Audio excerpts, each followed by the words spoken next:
Halo teman-teman, jadi seperti janjiku, aku ingin sharing terkait dengan gimana sih cara buat melampaui rasa hina ketika ingin bersuara, dan gimana caranya supaya nggak terjebak bahkan terseret arus hina terus menerus gitu kan. Kenapa aku sampai terpanggil untuk menyuarakan hal ini? Karena aku merasakan sekali bahwa suara itu adalah nuansa vibrasinya sangat kuat gitu, kayak mencipta yang tadinya di benak jadinya berwujud dengan suara gitu kan. Terus sebenarnya kan dari hasil aku kontemplasi gitu dalam perjalananku sampai akhirnya aku mampu bersuara adalah setiap kali mau bersuara itu kan ada rasa seperti enggak layak kah, enggak, aku merasa enggak layak, aku merasa kayaknya ini enggak penting. Jangan sampai ada orang bilang apaan sih lebay banget, atau jangan sampai orang tuh pada mikir yang aneh-aneh tentang aku. Teman-teman, ini tuh ego trap. Ini suatu bentuk penjagalan supaya kamu tuh tidak bersuara. Itu. Karena kenapa? Karena yang kamu akan katakan, apalagi vibrasi tinggi ya teman-teman, itu nuansanya itu kan berdaya, tapi kamu dijegal gitu. Dan suara-suara itu sebenarnya itu bukan kamu, beneran itu bukan kamu, dalam artian yang kalimat-kalimat itu asalnya tuh bukan dari kamu, asalnya itu dari yang paling terdekat deh, pengasuh yang mengasuh kamu sejak dulu, entah itu bapak, ibu, nenek, tante, om, you name it. Jadi semuanya itu dari situ. Karena kalau kita berkaca sama anak-anak, misalkan kalau kamu adalah seorang ibu dan kamu melihat anakmu, dia kan gak ujuk-ujuk langsung merasakan aku gak layak, aku gak berharga. Enggak seperti itu.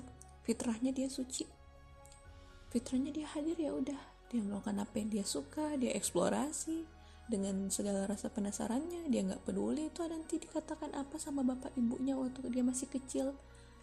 Iya kan? Aku sudah pernah bahas ini di podcast aku, validasi diri. Di situ aku katakan bahwa kalau kamu mau lihat yang paling aslinya diri kamu itu, coba lihat anak-anak yang usia 1 tahun. Itu adalah kemurnian banget. Itulah desain dirimu yang asli.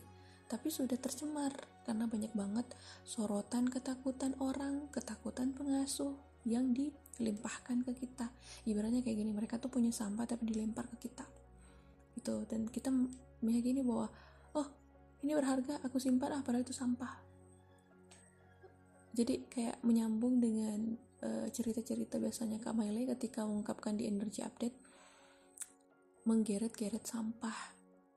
Jadi penting sekali teman-teman buat memisahkan itu, memisahkan bahwa kalau ada suara-suara seperti itu berarti itu bukan kamu, pisahkan dulu.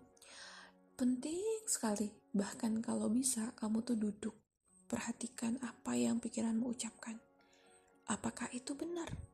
Realitamu seperti itu? Apakah benar realitanya kamu tuh gak berharga? Emang benar realitanya ada yang bilang, kamu lebay banget sih cerita kayak gitu? Emang bener ada yang kayak gitu langsung ngomong? Untuk case aku, sepanjang aku bersuara dan belajar menyuarakan, terkhusus di lingkungan circle seperti ini yang udah aku kurasi bahwa ini adalah teman-teman sepemanduan yang mampu menerima aku, belum ada satupun yang aku dapatkan orang yang menegur aku bahwa kamu terlalu lebay Kak Jen. Gak ada.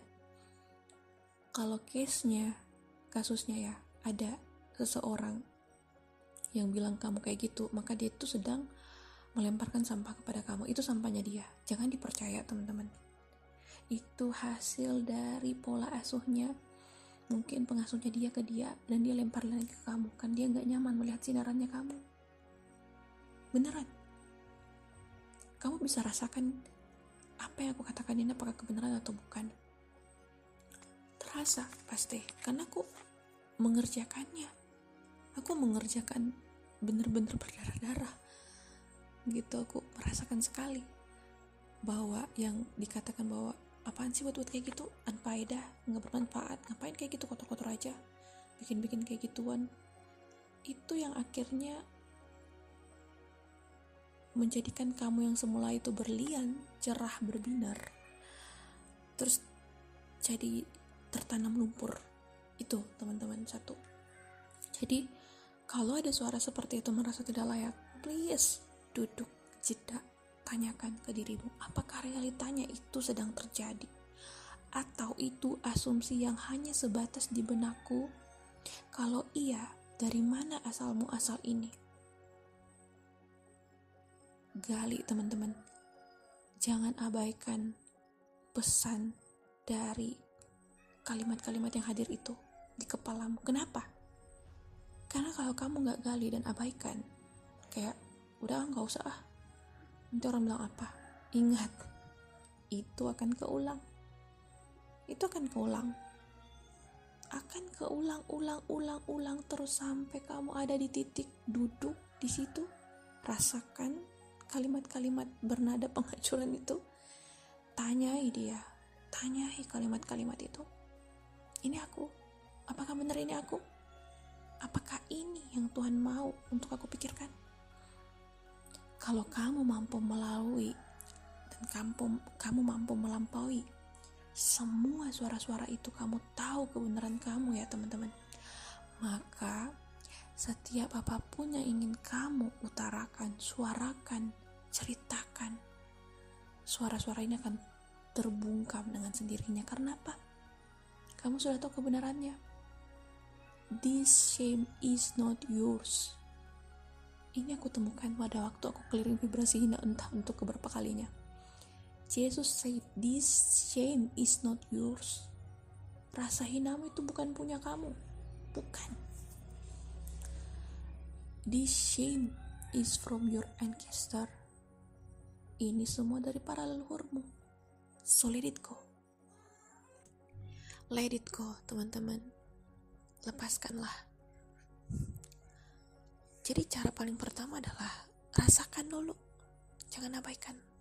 Rasakan apa yang hadir. Rasa apa? Amarahkah? Sedihkah? Duka mendalamkah? Self-talk. Journaling. Jangan abaikan teman-teman. Itu saran aku nomor 1. Jangan abaikan pesan itu. Jangan biarkan dia pergi dengan sendirinya. Kan dia gak pergi. Dia ada di sana. Masih menggelinding perlahan. Menanti untuk dipecahkan. Dihancurkan. Itu adalah undangan teman-teman. Sekali lagi aku kasih tahu. Kalau kalimat-kalimat itu hadir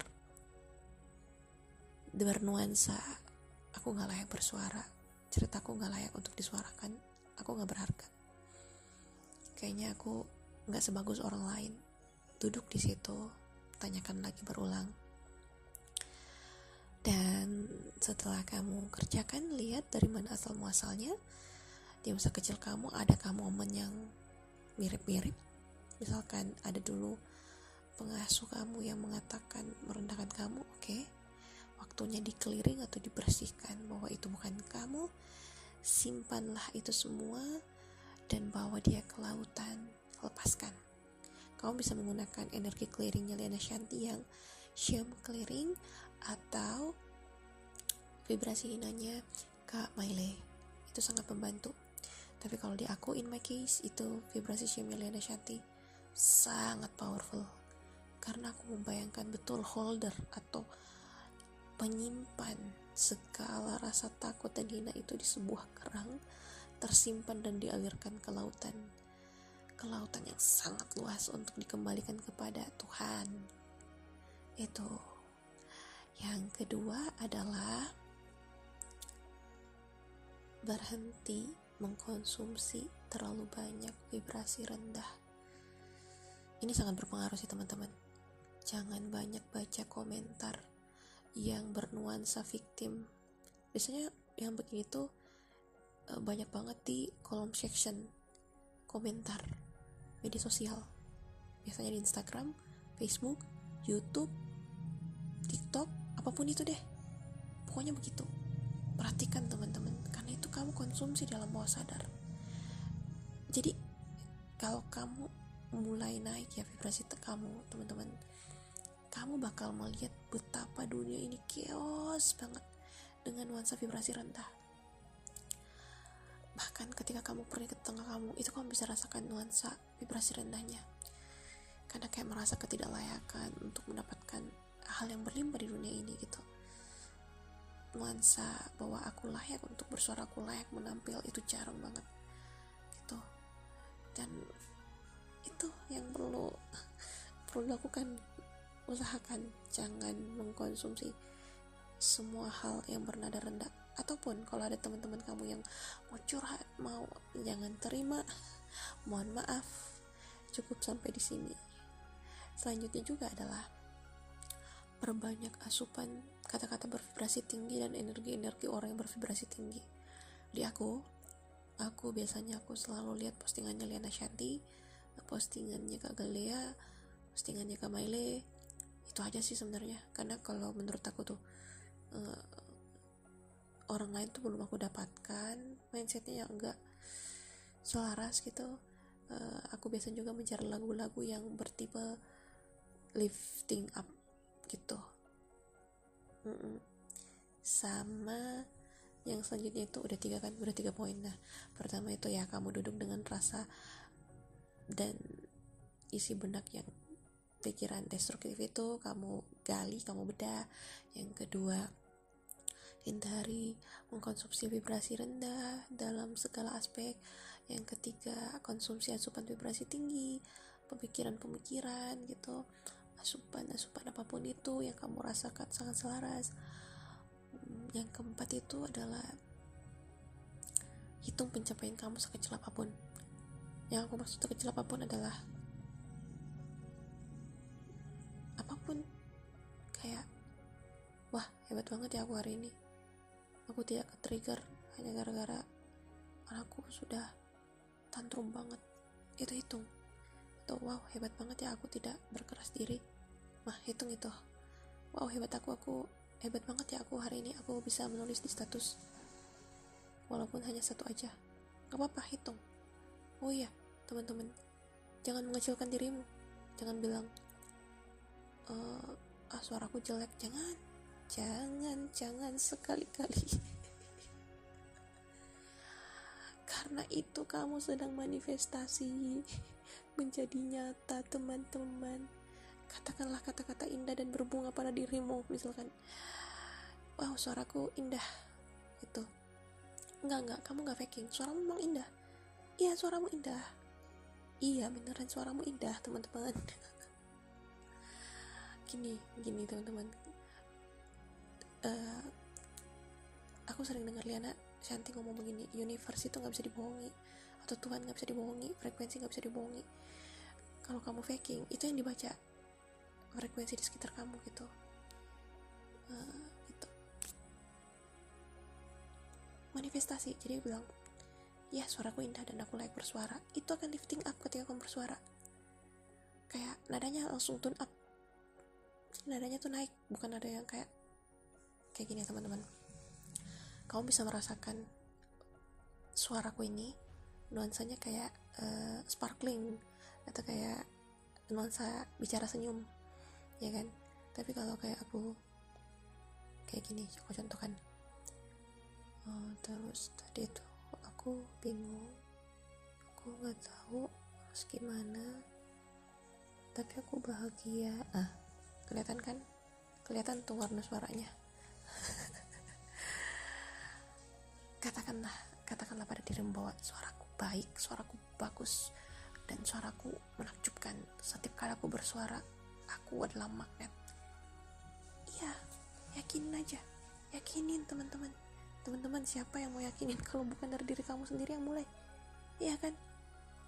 Orang lain tuh bukan tugasnya membuat kamu yakin, enggak. Itu adalah tugas kamu. Itu ya, jadi berikan kata-kata yang bernuansa pertumbuhan kepada dirimu. Apa ya, soalnya itu termanifestasi dengan sangat baik di dunia. Maka kalau kamu sering mengatakan hal-hal yang bernuansa bukan pertumbuhan, ya itu yang hadir kayak nggak usah, suaraku nggak bagus, ya udah, berarti suaramu nggak bagus, ya udah, itulah suaramu gitu. Itu kan itu kamu yang bilang. Kalau bisa sih teman-teman ya dikoreksi. Mohon maaf dunia, Tuhan Yesus, aku mengoreksi. Aku diciptakan dengan segudang potensi dan suaraku sangat layak untuk disuarakan karena aku magnet gitu. Oke. Selanjutnya apa ya? Ini. Oh iya. Banyak-banyak memaafkan dirimu. Itu juga sangat mind blowing sih di aku. Jadi teman-teman kalau salah tuh nggak berlama-lama salah. Gimana ya jelasannya? Gini. Kalau kamu melakukan suatu kesalahan, biasakan kasih tahu ke dirimu, it's not a big deal. Ini bukan hal yang sangat fatal. Jadi aku maafkan diriku dan ayo kita move on. Dan aku paham bahwa ini berat. Aku paham sekali karena aku juga terbiasa dipakaikan standar-standar yang tidak manusiawi untuk harus selalu sempurna, tapi itu bisa dilakukan, itu bisa dilatih, itu bisa dikoreksi, dan alhamdulillah bisa teman-teman,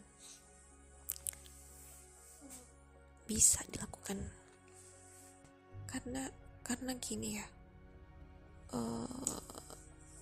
kalau kita terlalu berlarut sama kesalahan, kita tuh jadinya nanti nuansanya sabotase. Jadi meskipun masih ada nuansa, masa sih aku termaafkan, nggak apa-apa, bilang aja ke dirimu, it's okay, it's not a big deal, nggak apa-apa, aku maafkan diriku,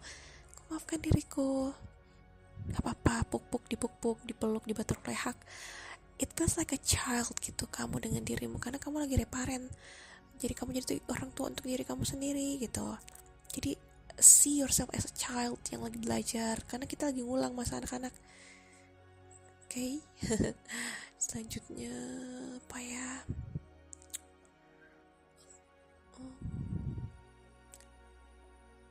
Oh, ini juga yang aku lakukan. Aku jadi supporter nomor 1 untuk diriku. Jadi misalnya ya, aku tuh mau mengupdate status, kemudian kayak aku merasakan kayak kok nggak ada yang komen gitu kan. Biasanya aku pernah kayak gitu. Kalau sekarang alhamdulillah udah kayak masa bodoh, tapi kalau dulu tuh kan struggling banget ngerjain PR ini. Nah biasanya aku tuh memakai nomorku yang 1 untuk support diriku, kayak wow keren banget, keep going. Itu nuansanya kayak aduh mantep banget gitu kan, kayak ada yang ngedukung, tapi yang ngedukung diri aku sendiri gitu. Jadi itu tuh menghindari menanti seseorang bertanggung jawab atas diri kita bertanggung jawab menjadi ibu dan bapak atas diri kita menjadi supporter nomor 1 untuk diri kita gitu. Itu sangat memberdayakan loh teman-teman. Jadi kita tuh nggak nunggu siapa nih, kapan nih, enggak. Kamu tuh sekarang aku kasih, kamu tuh di support sekarang aku kasih, kamu merasa nggak berdaya aku kasih, pokoknya support yang kamu mau, kata-kata cinta aku kasih gitu teman-teman. Itu sangat memberdayakan untuk melepaskan validasi diri dari orang lain gitu. Jadi kayak nuansa hinanya tuh tergerus. Tapi sebenarnya teman-temanku, yang kunci itu adalah ini, pikiran destruktif merasa hina itu mesti dibabat habis teman-teman. Kalau udah tahu itu bukan punyamu, itu udah solving sekitar katakanlah 35% dari masalah merasa hina ini. Beneran aku kerjain itu yang aku rasakan sekali. Itu sih teman-teman. Jadi kayak kamu jadi supporter nomor 1 untuk diri kamu. Jadi semuanya itu bermula dari diri kamu. Kamu adalah toolsnya, kamu udah satu paket di situ semuanya. Yang kamu butuhkan adalah hanya dirimu gitu. Dan stay tune di sana. Aku tuh bahkan pernah ya bertahan untuk nggak ngepusin status itu hanya untuk berlatih supaya rasa hinanya itu terlampaui begitu. Tapi kalau nggak mampu ya tetap aja aku hapus gitu. Jadi kayak aku tuh berwelas asih kepada diriku, berlembut aja. Kalau belum mampu ya udah hapusin, kalau besok mampu ya udah diapresiasi gitu. Jadi kayak kita tuh nuansanya bukan apa ya ngerjain PR, lebih kayak I wanna having fun in this life. Jadi kayak kita tuh tidak tertekan mengerjakan PR ini, walaupun nuansanya mengerjakan PR, tapi kita bisa mengubah frame atau kacamatanya bernuansa I'm having fun with my life. I'm being a human. Aku sedang bersenang-senang dengan kehidupanku. Aku sepenuhnya sedang mengalami menjadi manusia yang utuh gitu. Gitu teman-teman. Terus tips-tips dari Mbak Liana juga yang aku dapatkan di energi clearing vibrasi hina itu tuh, nomor satu tuh, jangan lagi ada di lingkungan yang memberikan kamu rasa hina. Misalkan ibu kamu sering mengata-ngatai kamu kalau ngapain kayak gitu, atau teman kamu, itu semua dihapus teman-teman, hapus. Pokoknya semua bernuansa penghinaan, penyudutan, pembulian, kekerasan verbal itu dihapus, diblokir, dipindahkan jauh-jauh, dibuang ke tong sampah.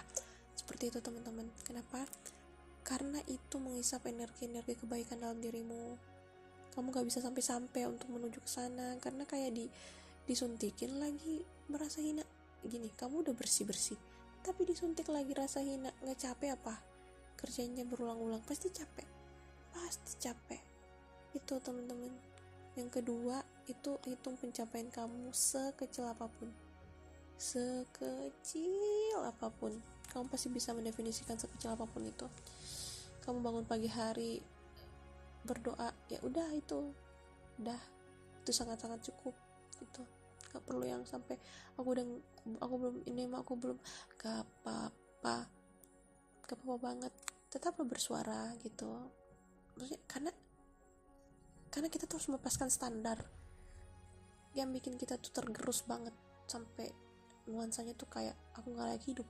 Itu tuh terlalu banyak standar dalam kehidupan gitu, sama banyak banget kekerasan yang udah kita terima selama hidup. Jadi segala aneka jenis kekerasan, mau itu finansial, kekerasan spiritual, kekerasan verbal, emosional, itu perlu banyak-banyak kita jeli melihat dan disingkirkan gitu teman-teman. Aku lupa satu lagi apa ya poinnya Liana Shanti, nanti aku kirim deh ke channel ya biar teman-teman pada baca gitu. Semoga bisa membantu teman-teman ya, dan keep going teman-teman. Jadi kayak gini, kalau ngerjain vibrasi hina ini tuh enggak yang satu kali udah selesai hinanya, enggak. Dia tuh modelnya tuh kayak main Lego, yang Legonya tuh dari yang tinggi banget. Nanti kalau udah ngerjain, misalnya kamu update kan status via suara, atau kamu bersuara, atau kamu bercerita via apapun itu di sosial media, atau kamu mengatakan kebenaran di keluarga kamu, itu nanti Legonya patah satu demi satu gitu. Jadi kamu tuh merasa hinanya tuh bukan lagi setinggi tower, tapi udah pendek banget gitu. Jadi ngerjain tuh gak ngos-ngosan lagi teman-teman. Jadi keep it up gitu. Pokoknya poin satunya itu, duduklah dengan rasa tidak nyamanmu, dengan pikiran-pikiran destruktif itu, kelupas dia supaya dia tidak hadir lagi. Kalaupun dia hadir, percepatannya untuk melampaui dan move on itu lebih cepat gitu teman-teman. Terima kasih sudah mendengarkan.